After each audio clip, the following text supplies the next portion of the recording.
and then we can begin with today's discussion.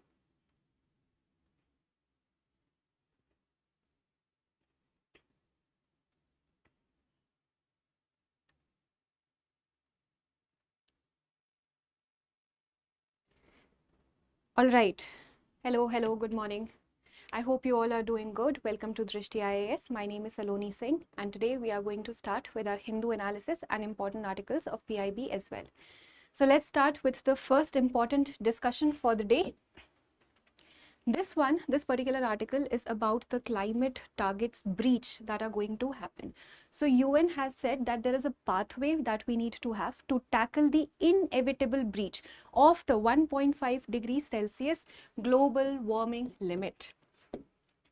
Now, what's happening over here is that UN, first of all, has acknowledged that the breach is going to happen.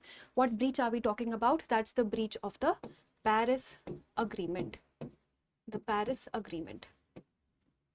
That we have to control the global temperature rise between below 2 degrees Celsius and well below 1.5 degrees Celsius, preferably 1.5 degrees Celsius. Well below 2 degrees Celsius, preferably 1.5 degrees Celsius pre-industrial levels. That was the target that people decided to incorporate. But what is happening at the moment is that despite the best efforts as well, countries will not be able to meet this climate target. So despite all the best efforts that are happening, this breach is inevitable. That is what UN is saying, that the breach is going to happen. We will be surpassing this 1.5 degrees Celsius limit that was placed upon us.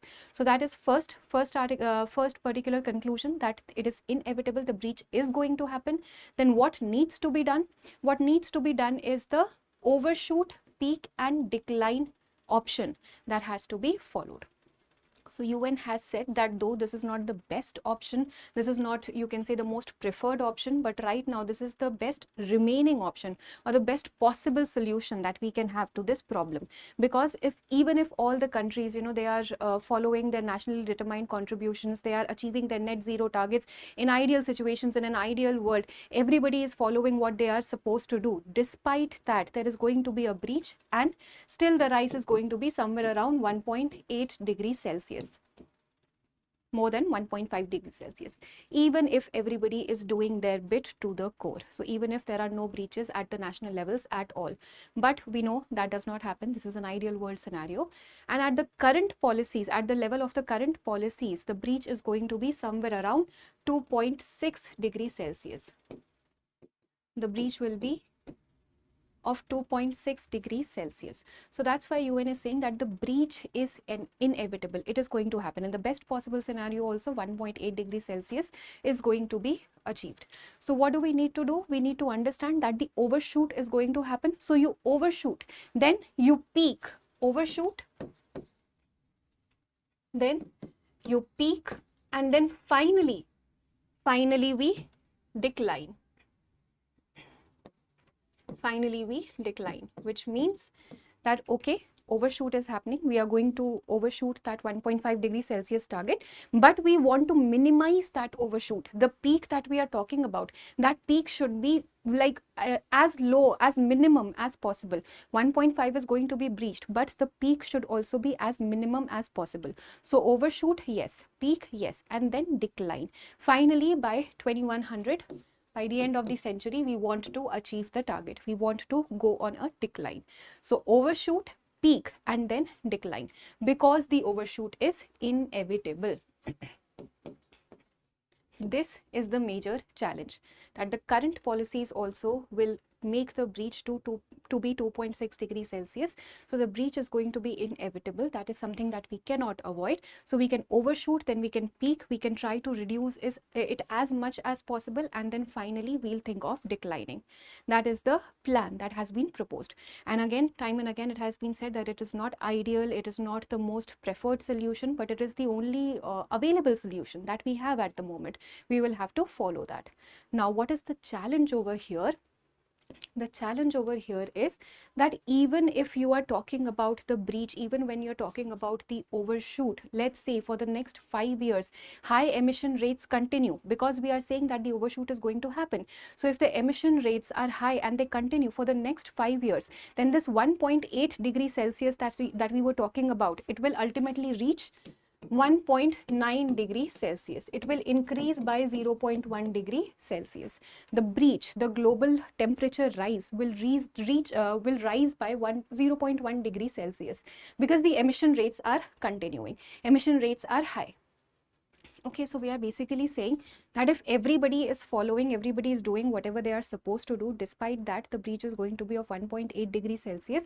And if we keep on continuing at this rate, then in the next 5 years it can be of 1.9 degrees Celsius. And to offset that 0.1 degree Celsius, we will have to do, or we will have to put in a lot of efforts, because that 0.1 degree Celsius will constitute to around 220 gigatons of CO2. So that only 0.1 degree Celsius breach is going to constitute to this much amount of CO2. So we will have to offset that also, and that will require a lot of restoration, reforestation, carbon sequestration efforts and everything. And while we will be doing that, we need to be mindful, while we will be doing that, more CO2 will still be emitted. So that's like a loop. It is going to be a feedback cycle. That is why the article is saying that, don't avoid the possibilities at the moment, don't avoid the problem at the moment, that okay, we'll think about it later, after 5 years or after towards the end of the century. Solve it right now, because if you don't solve it right now, you are adding more problems to the future, because while we are speaking, more CO2 is also being emitted. So you're devising plans for the future, that you will avoid things in the future, but what about the emissions that are happening meanwhile? That is also going to add to the future problem only. So this is a major challenge. This is what is being advocated in this particular report as well. Report says overshoot, peak and then decline. But then also keep in mind that while you are doing this, you need to be mindful of the present emissions also, because if the present emissions are still high, they are going to add into the problem of the future emissions as well. They are just going to add into the bucket of the future emissions, and we'll have to resolve that problem also in the near future. Okay? Okay. You need me to speak a little bit louder? Is this fine now?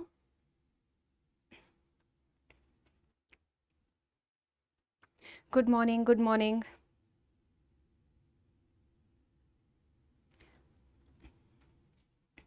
Just let me know if this is fine, and then I'll continue at this pitch.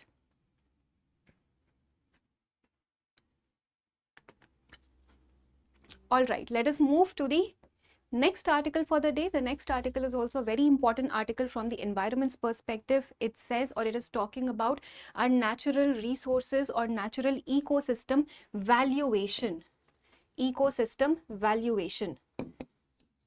It says that the Pichavaram mangroves valued at 2,485 crore, according to a study. This particular mangrove forest is in Tamil Nadu, and this is valued at 2,400 crore, roughly 2,400 crore. Now, what do you mean by valuation? How can you exactly monetarily put a value on a natural ecosystem? This is what the article is talking about. And what happens when you are doing development, when you are making these development plans, and you are not taking into consideration the valuation of the natural ecosystem. Because what happens, let's say tomorrow a company comes in and says that we want to clear this mangrove forest and we want to invest in this particular project, and it's going to bring in a lot of employment and everything, and a development worth rupees 1,000 crore, 2,000 crore. Okay, that can be an investment. And if you do not take into consideration the valuation of the natural ecosystem, this might just feel like a very obvious profit or an obvious win, that okay, what's the problem, let's just clear the mangrove forest and build this let's say construction project, development project, whatever it is. But we need to understand that every natural ecosystem, because of the services that it is providing, it has a natural valuation as well, a monetary valuation as well. So while we are looking at the developmental projects, while we are incorporating the cost of the development project, the benefit of the developmental project, we also need to understand the valuation of the natural ecosystem. Okay, valuation of the natural ecosystem. So what does this say? It is talking about the total economic value of the mangrove forest, that is 2485 CR. It's talking about that. Then what are the types of services that are being provided, the services that we are talking about? Based on which services are you saying that this is the valuation of the natural ecosystem? So first we have the provisioning services, or your direct benefit services, provisioning or the direct benefit services.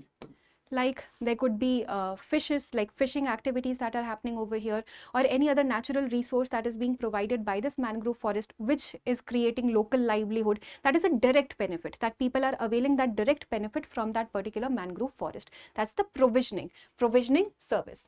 Then we have the regulating service. Regulating service, we know that mangroves are actually regulators of certain natural events. Like when you have situations like cyclones, when you have situations like floods, these act as your coastal buffers. Correct? These act as your coastal buffers. And how can you put a monetary value on this? Let's say tomorrow this mangrove does not exist. This was acting as a natural coastal buffer. If it doesn't exist tomorrow, the government will have to invest in building that concrete kind of a wall or a barrier, so that it is protecting that local area from the ill effects of this particular flood or cyclone or anything, which is naturally being provided by this mangrove forest. So it's a natural activity that, or a natural service, regulating service, that the ecosystem is providing. And tomorrow if the ecosystem does not exist, then we will have to manually put in money for that. That is why this can be monetarily valued. Okay. Then we have the supporting services. Supporting services can be anything like it's providing a habitat to so many different kinds of flora and fauna. Then we have ecosystem restoration activities also ongoing. Then there are also different cycles. It's participating in the carbon cycle, nitrogen cycle and everything. So biodiversity, all these things are being supported by this particular ecosystem. And then we have cultural services. Cultural services can be your socio-religious services, that there are so many let's say sacred trees, sacred activities that are ingoing in that particular forest, and that can have that can be of great value for particular communities or particular tribes. So it can have a socio-religious angle as well. Then of course there is tourism, recreation, aesthetic value, religious purpose. All these things are your cultural services that are being provided by these natural ecosystems. So everything has to be valued, right? When you're thinking of a development plan or a development project, you will have to put a price tag or kind of a monetary value on everything, because these are the things that we will be losing out on. Tourism is also going to generate revenue. These religious services that we are talking about, they have deep sentiments that are attached. These tribes, these local communities have deep sentiments that are attached with these particular trees. So we will have to think of that as well. It's not merely just a stretch of land that can be cleared and a developmental plan or a development project can simply be built upon. That is why the article is saying that the integration of ecosystem valuation needs to be done while planning any sort of a developmental project. Okay. Other than this, when we talk about, there's another term, that's blue carbon. Blue carbon, what is blue carbon? Blue carbon is nothing but that's the carbon that is being stored by these coastal ecosystems. Coastal ecosystems. Because mangroves also are a carbon sink. They are also a carbon sink. They are storing more carbon than they are releasing that carbon. So they're storing more than what they are releasing. They are carbon sinks. And the carbon that is being stored, particularly by the coastal ecosystems, is called your blue carbon. Right? So we have a lot of carbon that is being stored in these ecosystems, in these mangroves. And particularly when you talk about the carbon stock, how much carbon is being stored, the most important reservoir over here is actually your soil. The soil or the sediment. The soil or the sediment. When we say that the carbon is being stored, carbon is being captured, we feel that okay, only the trees are doing that. That is not true. Trees are also doing that, but soil is also doing that. Soil is in fact the major carbon stock, the amount of carbon that is being stored in these mangroves. When you talk about the major carbon stock, that is actually within the soil or within the sediment only, because these are waterlogged areas. There are anaerobic conditions and the decomposition is very, very slow. That is why the carbon that is is being captured is going to stay there for a longer duration of time. So a lot of carbon is actually being captured. It is being stored in the soil, in the sediment of mangrove as well. So these soils, these are huge carbon reservoirs. They are huge carbon reservoirs. So much of carbon capturing, so much of carbon sequestration is happening, storage is happening in these ecosystems, and it is important to take these benefits also into consideration. And finally, this can also help us in financing. How can this help us in financing?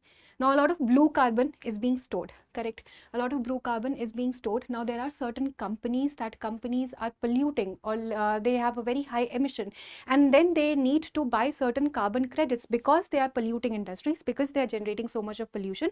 They will have to look for an alternative mechanism where they can make sure that whatever is being sent by them into the environment can actually be captured as well, so that they are not only polluting in terms. So their industry is doing polluting activities, but they also need to ensure that whatever amount they are polluting, they are also being able to capture it back. They're also being able to store that back.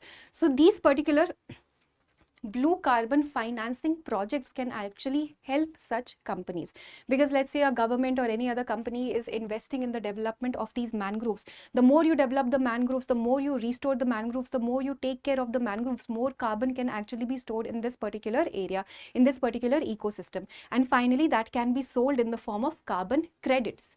It can be sold in the form of your credits. So revenue generation can also happen. Whatever revenue government is going to generate by selling these carbon credits to that polluting company, that money can go into the restoration of the natural ecosystem. So everything is tied together. We cannot simply say that a natural ecosystem does not have any economic value. It only has environment value. No, environment also has economic value. When you put a monetary valuation, everything on the benefits that we are getting and all the other things that can be generated out of those benefits, that blue carbon financing is actually giving you carbon credits that can be sold to a polluting company, and in turn the money that you are getting can be used in the further development or restoration of this natural ecosystem.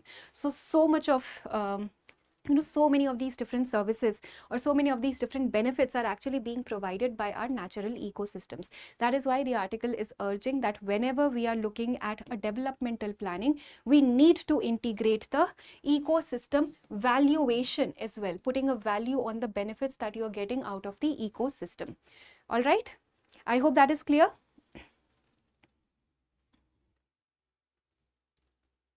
Great. Okay, let us move to the third article for the day, which is about orthodoxy redux. Orthodoxy redux.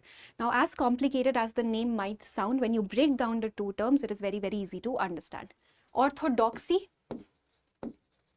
is a strict adherence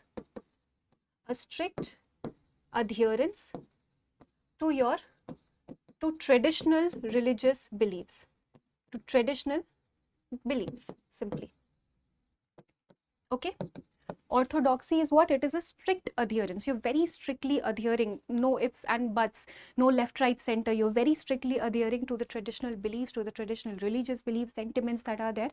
That is orthodoxy.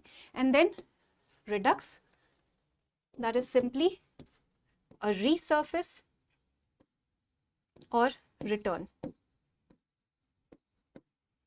So it is a return to the strict adherence of the traditional beliefs, of the traditional value system.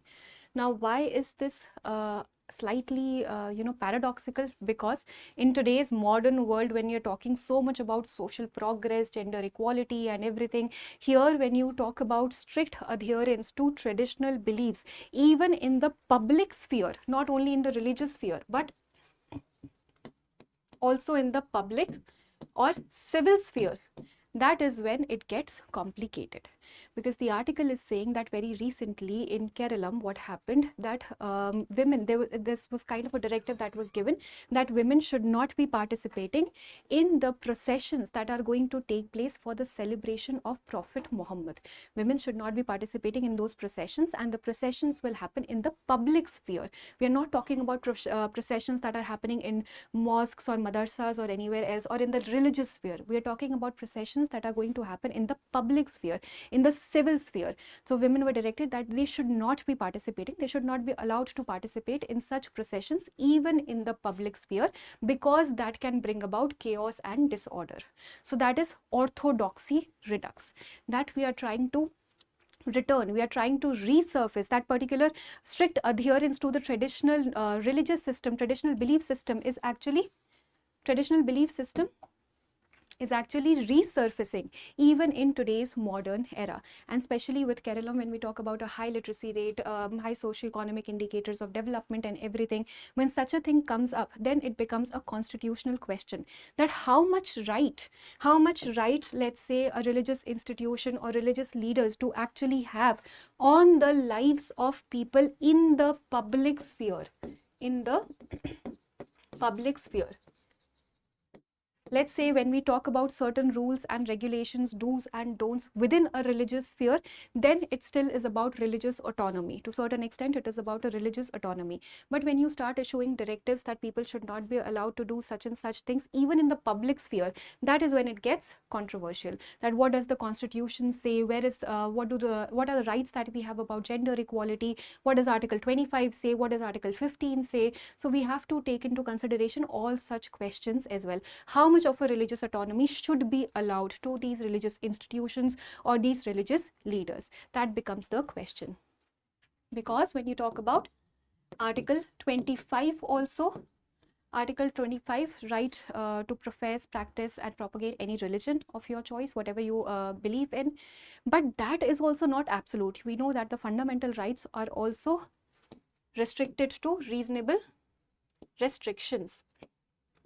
There are reasonable restrictions that are imposed upon our fundamental rights as well, and Article 25 is no such exception. It also is under the purview of this reasonable restriction of public health, order, morality and everything. So how much of that can actually be allowed, how much that of that directive can actually come when we are talking about public sphere and public space? That is a question that is being asked in this particular article, because we have Article 25, then we also have Article 14, right to equality, Article 15, that there's not going to be any sort of a discrimination on the basis of caste, sex, race, gender and everything. So these are the things that we have to ask, that is it really allowed? Should that really be allowed? Should that really be followed? So that's something that the article is also saying, that there's an orthodoxy redux, that we are trying to go back, we're trying to return to the strict adherence to the traditional views. But at the same time, it is also saying that the entire Muslim community that we're talking about here, it is not a monolith. It is not a monolith. Monolith simply means that it's not a completely homogeneous society. Everybody, let's say we're talking about the entire Muslim community, every Muslim person is going to think alike. That is not the case, right? And that's the case with every religion and every community. Everybody cannot think alike. Similarly, when we're talking about the Muslim community also, that is not also homogeneous. It's not exactly monolith. So they are also divided. Their women are also divided on what should be allowed, what should not be allowed. Some people are going to accept the strict adherence, the orthodoxy. Some people are going to advocate against it, that we have reached so far in modern education and social progress and everything, we should not be dictated as to what should be done, what should be eaten, what should be worn, what should we participate in a public procession, should we not participate? So things should not be dictated in a public sphere. So that is the heart of this particular debate. So the article definitely says that it should not be allowed, such kind of directives should not be entertained, and these are raising bigger constitutional questions on religious autonomy and the rights that are being enshrined in the Constitution of India. All right.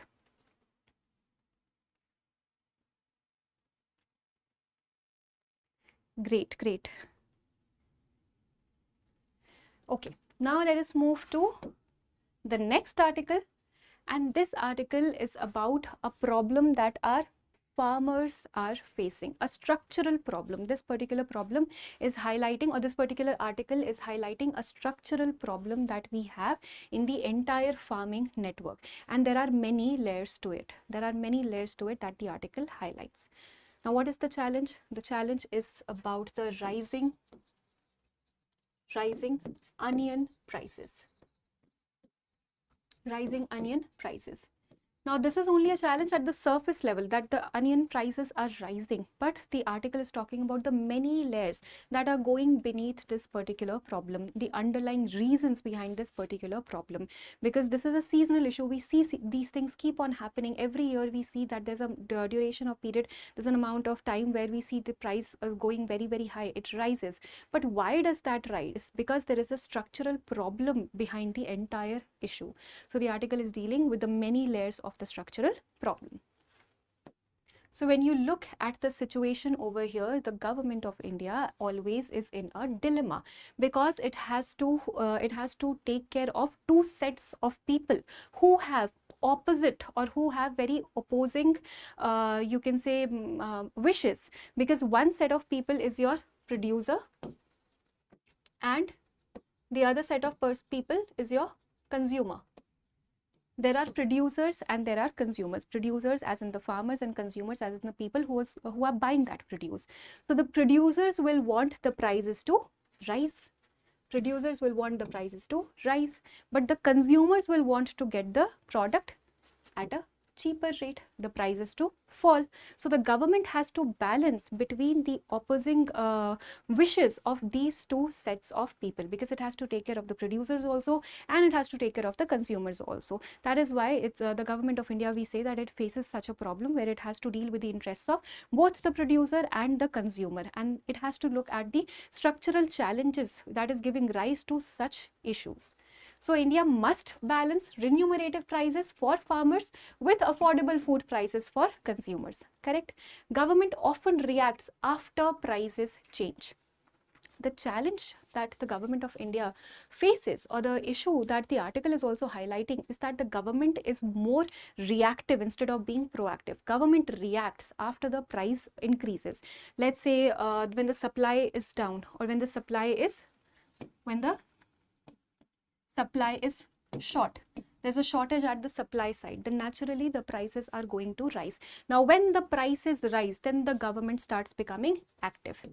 Prices, they rise in the domestic market, government starts becoming active, that what should be done, because there is a supply side shortage, what should be done.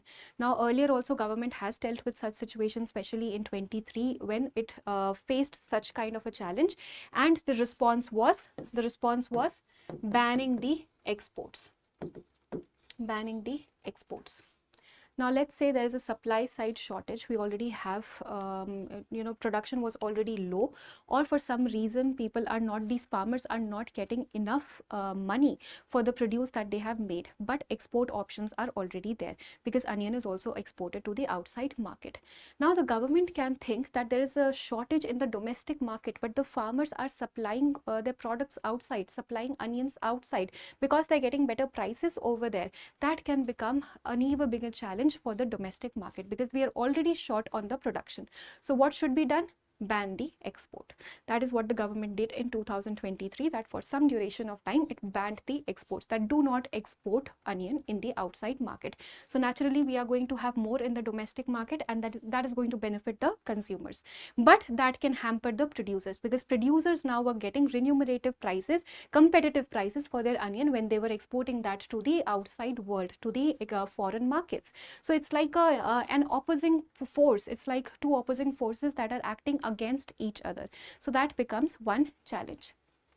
However, this export ban was lifted later on when the situations were fine. The ban was lifted, but this creates an uncertainty for the farmers, because we do not have appropriate policies. We do not have fixed policies. The government, as we said, that it often reacts. It reacts after the prices. So based on the situation of the market, the government comes up with its own solutions. That are we going to ban exports? Are we going to allow exports? Are we going to deal? How are we going to deal with the price rise? How are we going to deal with the supply shortage or the storage shortage, whatever it is?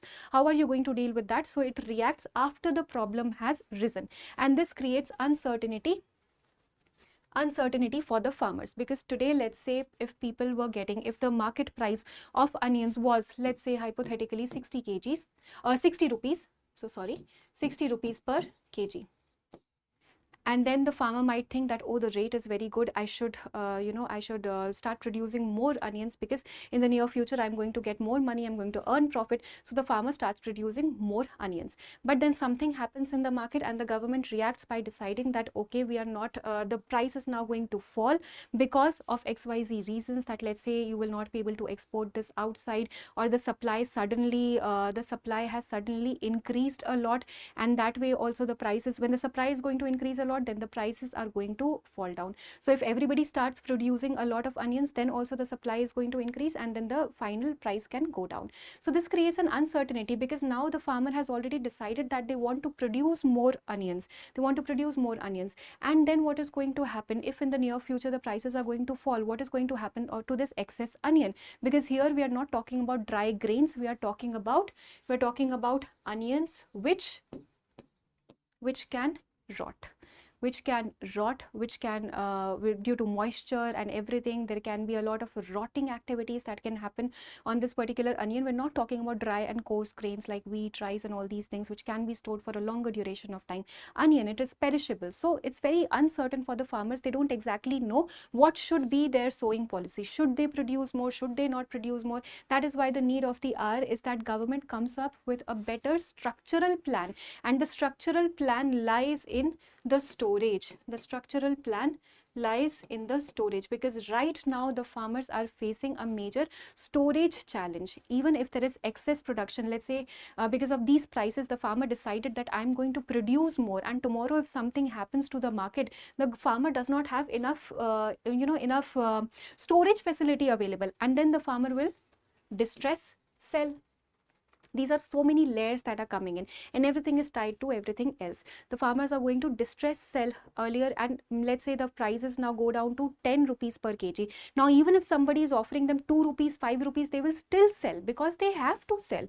They have to meet their expenses. Whatever money was gone in producing that particular output, they have to deal with all those expenses. So they are going to distress sell, and that becomes a major challenge. So the entire issue over here is that there is a structural problem, and the structural problem is in A, your storage, and B, in the distribution network. There is a structural problem in the distribution network and storage, and the government, instead of solving the structural problem, is always reacting after a problem has arisen, that let's ban the exports, let's procure more onions. If let's say, this was also something that the government is doing, that if your farmers are not getting enough money, competitive prices, then the government can also procure. The government will procure those onions, and let's say after 2 months the government decided, today the price of onions fell down to as much as 2 rupees per kg. Okay, 2 rupees per kg, because so much of production happened. There was so much of onion that was available, and it fell down to 2 rupees per kg. Now 2 months later, the government comes up with a policy that, okay, we are going to procure it at 35 rupees per kg. Okay.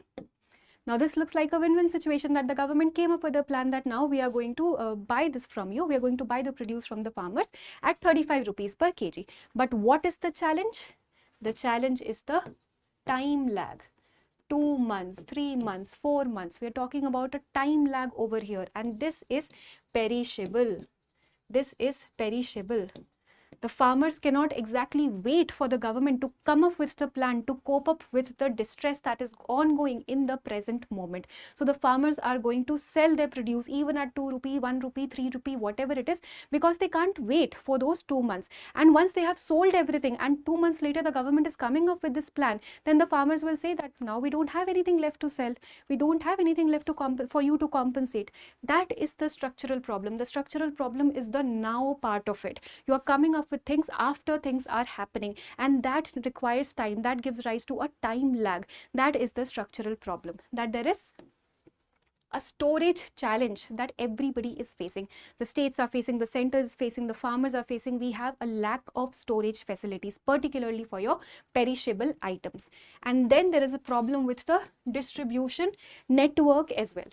Distribution network as well, because there can be certain states that also have surplus production. Everywhere in the entire country, we can't go deficient all at once. So there are going to be certain states which will have a surplus production. So we should be able to transport that surplus production from one particular state to the deficient state, from a surplus state to a deficient state. For that, we need a proper interconnected transport network, correct? And here also we are talking about proper transport, proper storage, everything, which at the moment is lacking in the Indian framework. That is the challenge that's being highlighted, that there's a structural challenge. You're not dealing with the problem right now, and there are certain states that already have surplus production. We are not able to get that surplus production from those states, from the surplus states to the deficient states, because of a weak transport system and because of a weak storage facility that needs to be provided even during that transport. That is the major issue. I hope it's all clear. So this article has simply talked about the Tamil Nadu scheme and the central scheme. It's nothing but simply things that we were summarizing over here, that the Tamil Nadu government has decided that it is going to buy onions, procure onions from the farmers at subsidized rates in the form of, in the ration only, they are going to get 1 kg of onion also, which is great.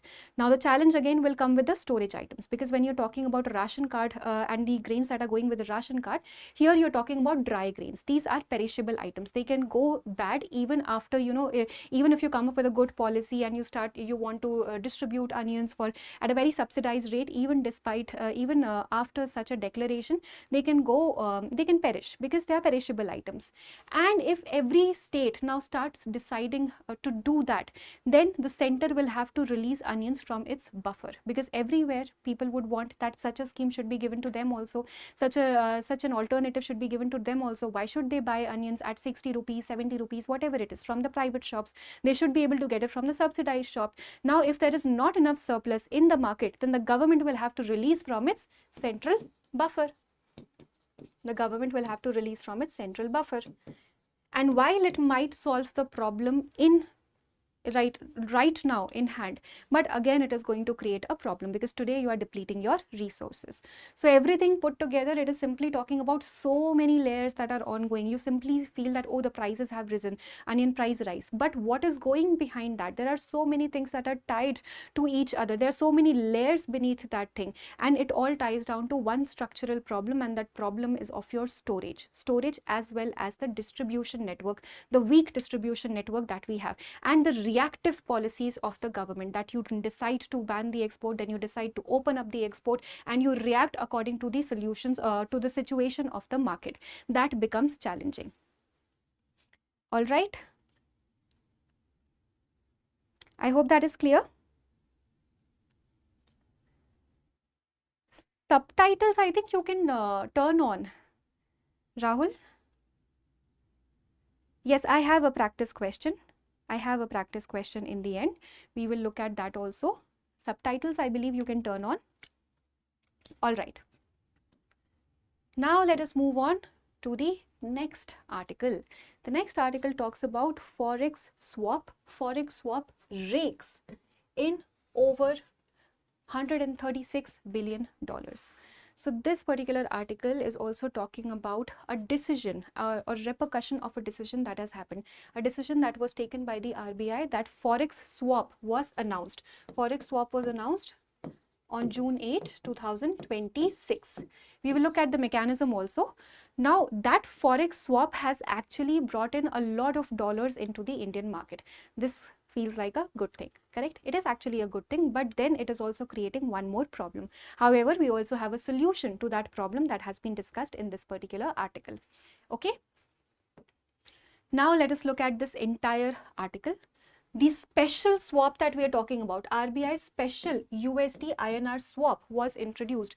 The forex swap, special forex swap, was introduced on June 8, 2026. Okay, and because of this, the forex that has been mobilized is somewhere around $136.4 billion, especially through our FCNRB, foreign contribution non-resident bank deposit. Okay, it's your foreign contribution non-resident bank deposit. So most of the forex that has been mobilized, it can be mobilized through FCNRB, it can be mobilized through ECB, it can be mobilized through other routes also, but most of that which has been mobilized is largely through your FCNRB deposit, the foreign nationals who are depositing their money in those banks, especially the money has been mobilized, forex has been mobilized because of these deposits. Okay, now let us understand. All right, now let us understand the mechanism over here. What is the mechanism? How does this work? Very simply put, we are not talking about millions and billions right now. We'll only take very simple examples so that we understand the mechanism. Let's say somebody, there's a foreign national, or let's say there's some person, and the person is going to deposit $100. The person is going to deposit $100 in that particular, it's a non-resident. The person is going to deposit $100 in a bank, and that bank, that particular bank is in India. Okay, the foreign resident, non-resident is going to deposit that dollar in a bank, and the bank needs to operate in India. Now, while the bank is getting dollars, that is a good thing, but bank cannot deal with dollars in the country, because bank has to give what? Loans. Bank has to give different types of loans, and those loans will be dealt in rupee. Loans are going to be dealt in rupee, so bank needs that rupee. Now, bank is going to get that rupee through the RBI. Bank can get that rupee through the RBI, because RBI needs dollars, bank needs rupees. So what is going to happen? Bank and RBI can come into an agreement. They can enter an agreement where on predetermined rates, they can decide that today RBI is going to get these many dollars on this particular exchange rate, and later on, after a predetermined period of time, there can be a reverse swap. There can be a reverse swap or a reverse exchange, which means that RBI will give the dollars back and get the rupee in return. Okay, so what is happening? There's a reverse swap. First, bank is giving that dollar to RBI, and RBI is giving rupee to bank, because bank needs to carry on its loaning activities in rupee. And later on, after a fixed duration of time, after a predetermined agreed duration of time, the RBI is going to give back that particular dollar and get that many rupees. Now, how will the bank benefit? Bank will benefit in two ways. Number one, the dollar that it had, it needed money for its transaction. So first of all, it is getting money for that. And secondly, the challenge that the banks usually face is of a volatile exchange rate. Volatile exchange rate. So if let's say tomorrow something happens to the exchange rate keeps on changing, and tomorrow let's say dollar becomes stronger and stronger, if things of that sort happen, or anything of that sort happens, then the volatility might be inflicted upon the banks as well, because banks might get fewer dollars in return as in comparison to the rupees that they are giving finally, the rupees that they're giving back to the RBI. They might get fewer dollars in return because the exchange rate has changed. So this particular agreement is going to keep the exchange rate to be fixed at a predetermined limit, that okay, let's say today is the exchange rate is so and so, and we fix this exchange rate. RBI and the bank, they decide that this is going to be the exchange rate that we are going to follow even after 3 years. After 3 years, the exchange rate will change. So RBI and bank, they already decide that this is the exchange rate that we will follow for our transaction even after 3 years. So bank is also secured because of inflation and everything, or anything exchange rate volatility. It will not be in the in a detrimental position. That is something, its position is secured, and bank is getting the rupee that it needs, and RBI is getting the dollar that it needs for its forex reserves. So it's like a win-win situation, correct? This is like a win-win situation. And later on, a reverse exchange is going to happen, because this money was invested by a person. The person is going to need back the money as well. The person deposited this amount, $100, and the person is going to need back that amount after a duration of time. So that money has to go back. The dollar has to go back to the bank, and from the bank it has to go back to the individual as well. So this is the entire working. It is the entire mechanism of your special swap. And because of this special swap, we have been able to mobilize, meaning that many dollar has entered the Indian market. So $136.4 billion have entered the Indian market because of this special swap that was announced on 8th of June 2026. Okay, so this is the entire mechanism. The benefit is that it increases the dollar availability and helps support the rupee, correct? Especially, and why was this introduced also? Because of this volatile exchange rate itself, because of the oil price rise and the situation, the rupee falling down, the FBI losing, the FPI decreasing, and rupee instability, the oil price rise and everything. Because of this particular special swap rate was introduced, and because of this swap rate we have been able to mobilize these many dollars into the market, which is actually a good thing. But there is still a problem. It is also on a structural level. The problem is that the bank gave dollars to the RBI and the RBI gave rupee to the bank, and this is now you scale up the entire amount. Now we are not talking about 100 rupees, 200 rupees, or $100, $200. We're talking about millions and billions, correct? And that exchange rate, so 136 billion, if you say dollars have entered, then so much an amount of rupee has also gone out of the RBI into the banks. So this gives rise to an excessive liquidity. We are getting dollars, bank is getting the dollars that it needs, but it is also injecting a lot of money into the monetary system, into the banking system. RBI is injecting a lot of money because in return for dollars it has to give rupees, and the exchange rate, you know how that works. So you're getting dollars, but you are also giving rupees. You're injecting liquidity, you're injecting money into the money market, into the Indian economy, and that can become challenging. This can give rise to an excessive liquidity situation, excessive liquidity in the markets, in the bank. And then what is going to happen? Simply the repo rates that we talk about, or the borrowing rates that we talk about, they are going to be impacted. Now there's excess money in the market, there's excess money flowing in the market. That is going to become very, very challenging for the RBI also to monitor. So this becomes one issue. In the reverse swap situation, this is going to become another issue. Particularly, this is only one aspect of it. It's like a complete mechanism, because this is also not going to stay forever. If you say that rupee is being given by the RBI into the bank, then later on bank again is giving that rupee back and RBI is giving the dollar back. It's like a complete cycle, because the ultimate goal was a reverse swap. So the problem is not with the mechanism. The problem again is with the time duration, because in the beginning we said that this will have a predetermined duration. Let's say they agreed upon 3 years. Okay, they agreed upon, the bank and the RBI agreed upon 3 years. That 3 years later, RBI is going to give that rupee back to the bank, and it is going to get,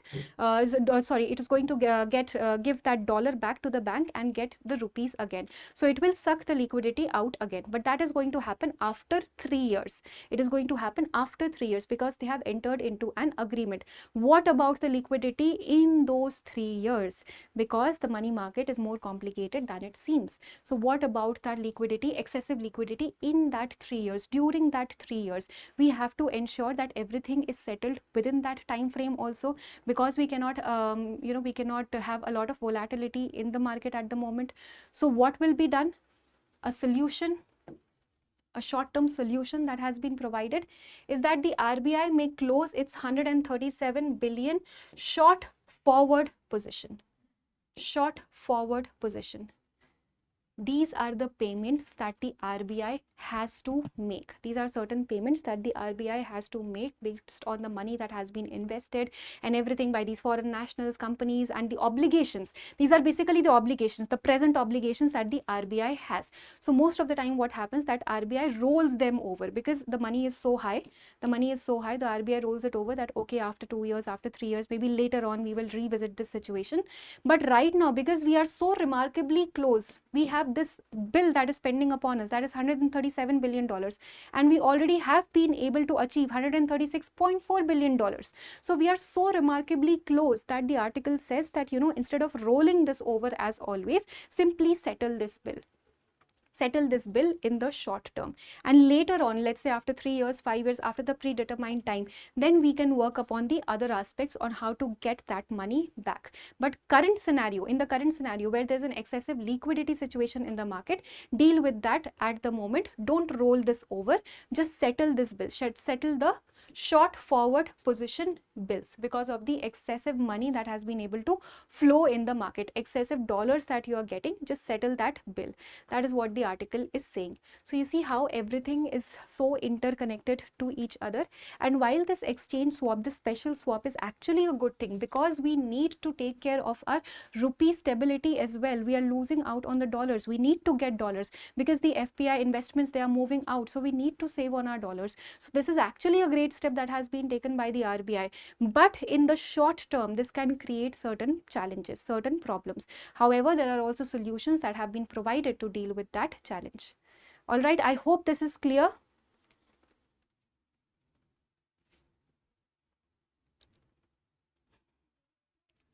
Any doubts? Any doubts?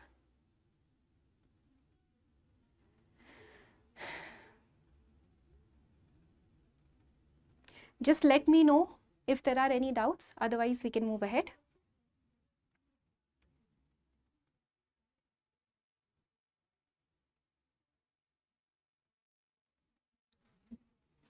All right, so these are the articles that you keep on seeing every now and then in the newspaper, that so much of forex has been mobilized, so much of dollar has been mobilized because of such schemes that keep on being introduced. This is actually a good thing. But when you are studying economy, when you're studying the Indian market, you also need to understand that while something happens, it also has an effect on all the other things in the economy, short-term effect, long-term effect on all these other things. And while one solution can actually create another problem, even in the short term, whether it is even a present day problem, one solution can actually give rise to another problem. So you have to look at multiple aspects while dealing with the economic situations.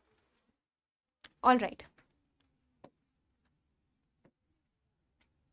Now let's move on to the last article for the day. This is a particular explainer background kind of a thing that was given in the PIB, that has been discussed in the PIB, and this talks about understanding our GDP estimates, understanding our Q1 26-27 GDP estimates, because we know that the base year was revised. The base year was revised from 2011-12 to 2022-23. The GDP base year was revised from 11-12 to 22-23. So we have new estimates based on that. And in these particular estimates, particularly in the manufacturing section, in the manufacturing sector, what has happened? There is a situation of double deflation. Double deflation that is being followed. So the IMF has described double deflation as the preferred method for calculating GDP in volume terms. So here we are talking about GDP in volume, and we are talking about the GVA, the gross value added. Now what happens, the challenge over here, or something, an anomaly that you can see, is when you talk about nominal and when we talk about real. Nominal is usually higher than the real, correct? Because nominal is at the current rates and real is when you adjust it with inflation. So ideally, in most of the scenarios, nominal part is higher than the real. Nominal GDP, nominal GVA is going to be higher than the real GDP or GVA. But in some situations, we actually see that the reverse happens, that the nominal is lower and the real is higher. That is what's happening in the manufacturing sector also, that in some aspects the nominal GVA is actually lower and the real GVA is actually higher. So how does that work? Why does that happen? This particular thing has been explained in this article. And this is happening because of something that we call double deflation. Double deflation. Now when you talk about GVA, gross value added, what is that? GVA is the total output cost minus the intermediate input cost.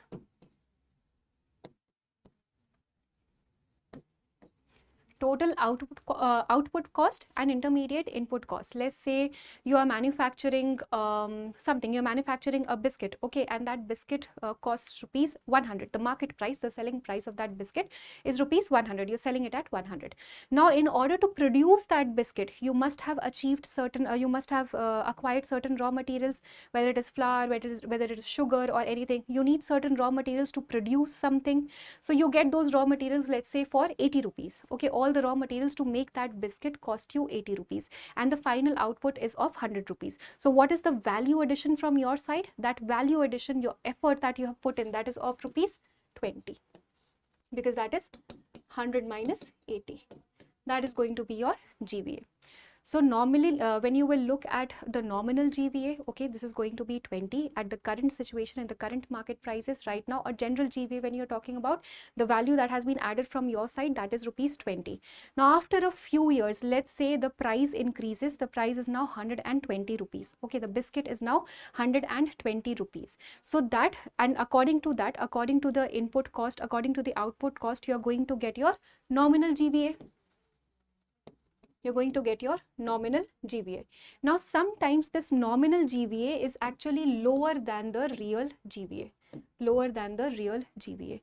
How does that happen? It happens because even if when you're talking about, let's say the price has increased, but when the price has increased, has that increased, or when you're talking about the growth in that sector, most importantly the growth, when you're talking about the growth in the manufacturing sector, has that growth happened because the production increased, or has that growth happened because only the prices increased? These are the questions that you have to ask. And many times what happens that the production did not necessarily increase, but the prices increase. Okay, the prices increase.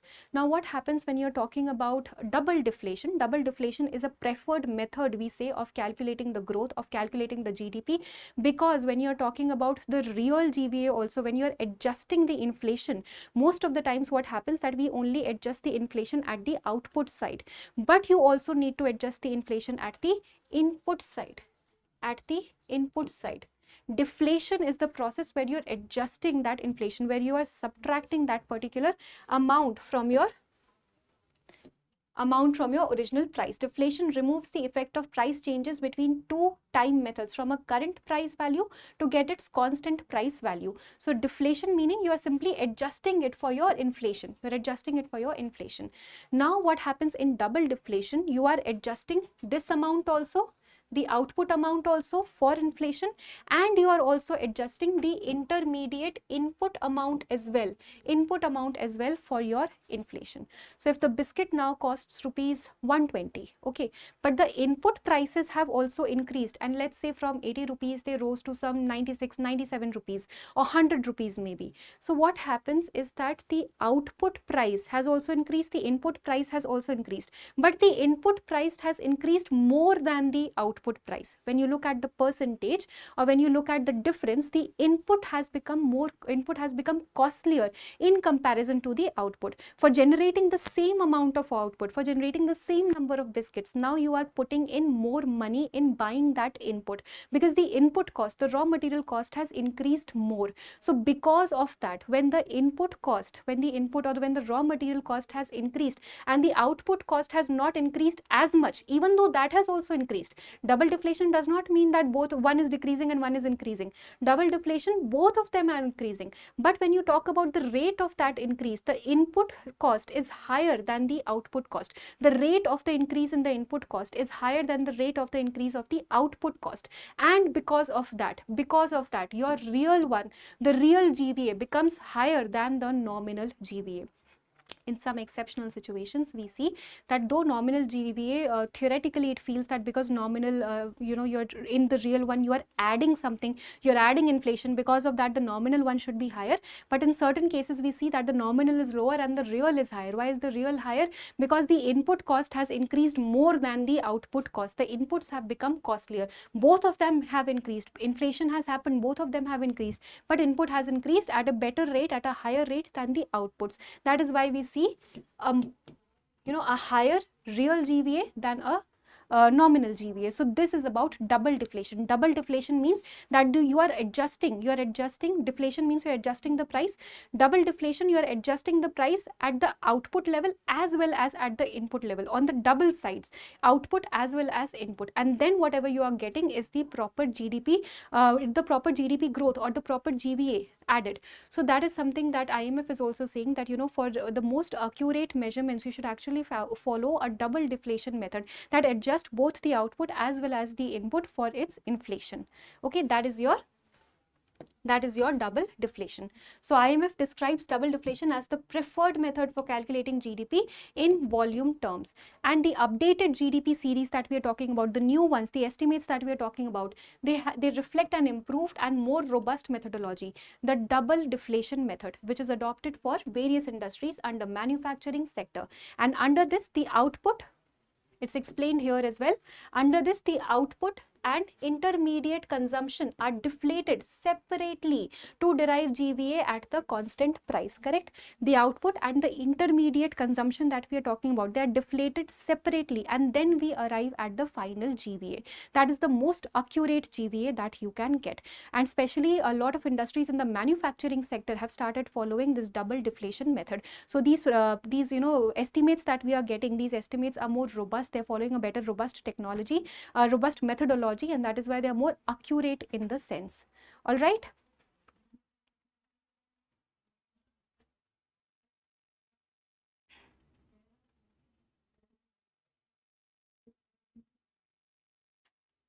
Okay, I hope this is clear. Example form I already gave you here, right? Example form, now you can keep on calculating that percentage rise, 80, 100, and let's say this is 120 and 96 or 97 on this side. So you will see that, and then you finally, when you calculate it with percentage, you will see that the nominal is lower and the real is higher, because now you have adjusted both the output and the intermediate cost, the intermediate input. You have deflated both of them. So that is why in some cases we see the real is higher and the nominal is lower. That is your double deflation. Double deflation is being used in the current scenario. It is being used in the present GDP estimates. So that's why we say that it's more accurate and a better robust data that we are getting out of this.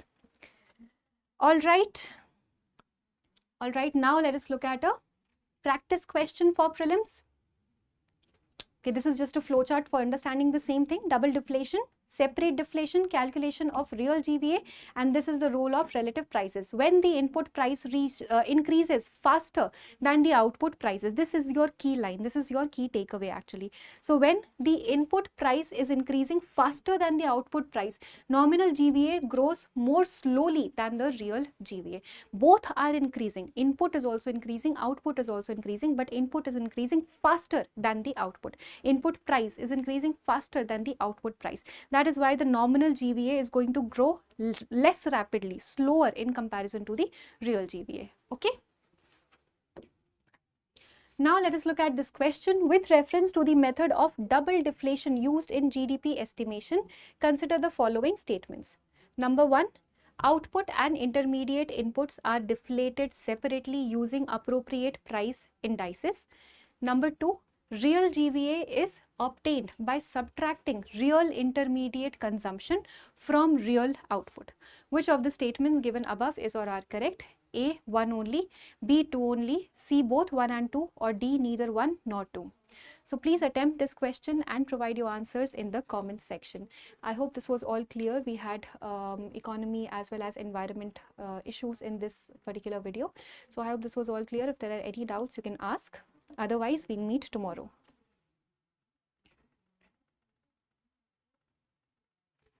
All right, thank you. Thank you so much for watching. Throughout the day, you will be receiving latest updates and all other important information through our website, through our English YouTube channel. So stay tuned to that, and we will meet tomorrow. Thank you. Bye-bye.